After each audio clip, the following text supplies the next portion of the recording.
Monday, March 18th edition of the Carolina Weather Video, and we have a lot to discuss this morning. Let's get right into it. Live look at Banner Elk this morning, where the temperature is 31 degrees and could be a little bit of mixed precipitation and some mountain spots at times today.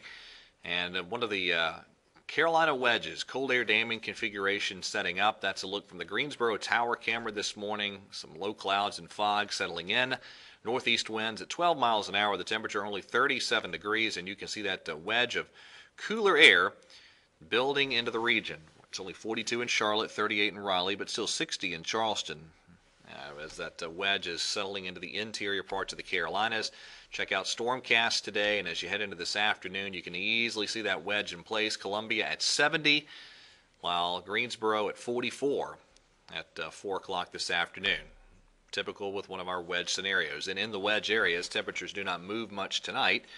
And then with a cold front sweeping through, the wedge gets scoured out tomorrow, and we have a briefly milder day before a lot of cold air settles on our way. More on that coming up. All right, there's the radar this morning. Pretty quiet. Not a whole lot showing up, but there are some areas of drizzle out there. Snow, Northern Virginia, parts of West Virginia, much of Maryland and Pennsylvania. D.C. seeing a little bit of snow this morning.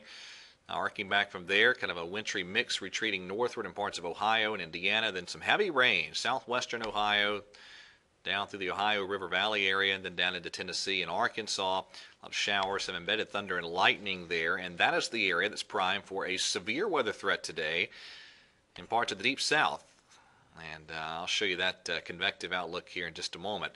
Look at yesterday, pretty big spread in temperatures. Charlotte at 77, Columbia hit 80, but only 59 in Greensboro, and all of us had that very warm Saturday. But some big changes coming.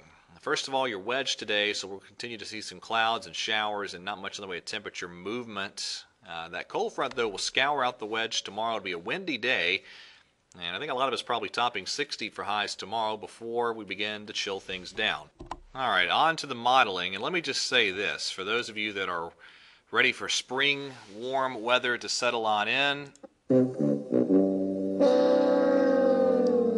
not really in the cards here over the next 10 days or so, and I'll show you why. First of all, here we are today on the European model, and here's the trough diving into the middle part of the country as we get out to 66 hours. Big vortex over the northeast and southeast Canada, pushing some chilly air into the eastern parts of the United States, and that'll set up some interesting scenarios as we get toward late week and the weekend.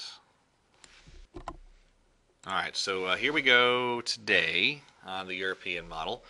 Main surface low kind of heading up to the Great Lakes region, and I mentioned the severe weather possibilities. Here's your Day 1 severe weather outlook. A slight risk covering a good chunk of Alabama, Mississippi, northwest Georgia, into Tennessee and eastern Kentucky. Damaging winds, the biggest threat. A couple of isolated tornadoes can't be ruled out, though. Around the Carolinas, aside from the westernmost Carolinas, not a real severe weather threat today. Maybe along the retreating wedge boundary, too, in the eastern Carolinas. Can't rule out an isolated severe weather threat, but certainly for the Piedmont and the foothills, really this just looks like a rain deal today, and especially this evening and tonight. Cold front sweeps through tomorrow morning, and we squeeze in a mild, breezy day tomorrow before a lot of cold air begins to settle in. This is Wednesday on the European model. Lots of cold air. This is really cold air. The Great Lakes, the northern plains, and the northeast kind of bleeding down our way. One little system moves through Wednesday.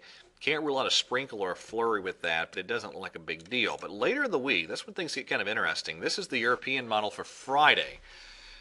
So what the setup you wind up with for Friday and the weekend is the frontal boundary stalled right about there, and waves of low pressure riding along it. Now you have a lot of cold air in the Great Lakes, and that's a wedging event shown on the European model.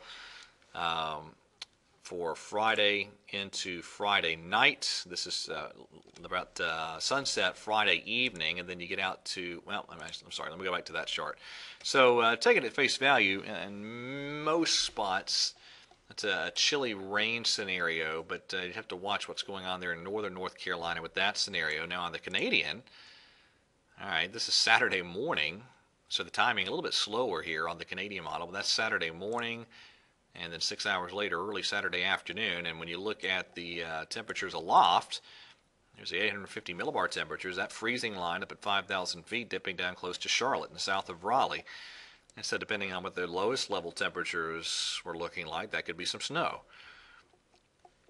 Okay, what does the GFS show? Well, let's go to 138 hours on the GFS. This is Saturday early afternoon at 2, the very well-defined cold air damming scenario, but it is a little bit warmer than the Canadian, so most of what you see there in the Carolinas would be rain. But definitely interesting. And then you get another system on the GFS moving through Sunday, and sure enough, the European has another system too. It's a little colder with the system Sunday night into Monday morning, and so at face value, in the European, that would end in some snow Monday morning in many parts of the western and maybe central parts of North Carolina and the upstate of South Carolina. So, we'll see. That's certainly an interesting pattern, and I didn't throw any of the longer range charts on there, but I tell you what, it's going to stay pretty darn chilly, it looks like, through much of next week as well. So, again, those hoping for a lot of spring-like warmth to settle in, not going to be your cup of tea here for the next 10 days or so. A lot of cold air coming. All right, that's it for today's edition of the Carolina Weather Video. Thank you for watching. Have a wonderful day, and God bless.